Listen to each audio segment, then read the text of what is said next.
Yet, sa 103 na mga contractors across all agencies na flag down, na questionable yung mga projects, ay na blacklist, isa lang doon ay flood control. Ano nangyari sa iba?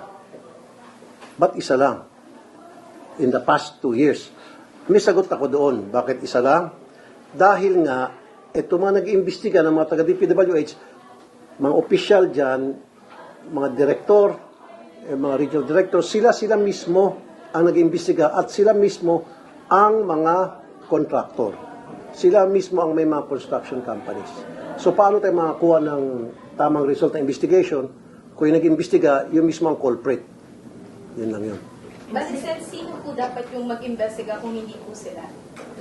Dapat Commission on Audit, tapos third party.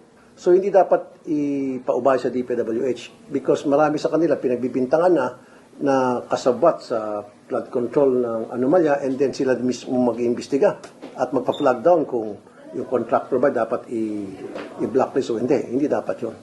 Or mag-form dapat ng body na credible, involve siguro civil society, involve yung mga academe, imbestigahan yung mga proyektong yan na sinasabing ghost projects. Sir, dapat ba matapos itong investigation before yung pag-craft nyo ng 2026 budget? Dapat. Bilisan.